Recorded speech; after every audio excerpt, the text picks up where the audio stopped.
எல்லாருக்கும் வணக்கம்ப்பா. குறிஞ்சாக்கீரை அவிக்கிறத பற்றி இன்றைக்கி பார்க்க போகிறோம். அரிசி களைஞ்ச தண்ணியை கொதிக்க வச்சுட்டு அதில் கொதிக்கும்போது 4 வரமிளகா, கொஞ்சமாக சின்ன வெங்காயம் தான் சேர்க்கணும். அப்போ தான் இந்த கீரைக்கு டேஸ்ட்டாக இருக்கும். சிறிதளவு சீரகம் சேர்க்கணும். இந்த கீரைக்கு தேவையான உப்பு, கல் உப்பு மெயினாக சேர்த்துக்கங்க. தூள் உப்பை அதிகமாக பயன்படுத்த வேண்டாம். கல் உப்பு போதும்.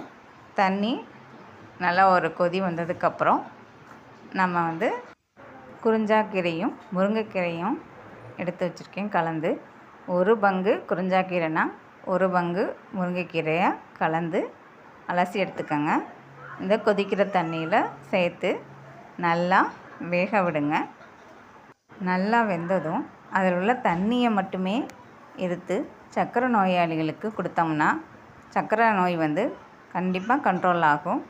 வாரத்துக்கு 2 நாள் செஞ்சு கொடுத்துட்டே இருக்கணும். சின்ன வயசுலேருந்தே குழந்தைங்களுக்கும் இதெல்லாம் கொடுத்து பழக்குங்க. அப்போ தான் அவங்களுக்கு நோய் எதிர்ப்பு சக்தி வரும். கசக்குதுன்னு கொடுக்காம விட்டுறாதீங்க. கீரையை சேர்த்ததுக்கு பிறகு ஒரு மூடி போட்டு ஒரு 10 நிமிஷம் நல்லா ஹை ஃப்ளேமில் கொதிக்க விடுங்க. 10 நிமிஷம் கொதிக்க விடுங்க. நல்லா கொதிக்கட்டும். கீரை நல்லா வெந்துருச்சான்னு கன்ஃபார்ம் பண்ணிக்கோங்க. இந்த ஸ்டேஜில் உப்பு பத்தலைனா கூட நம்ம உப்பு சேர்த்துக்கலாம்.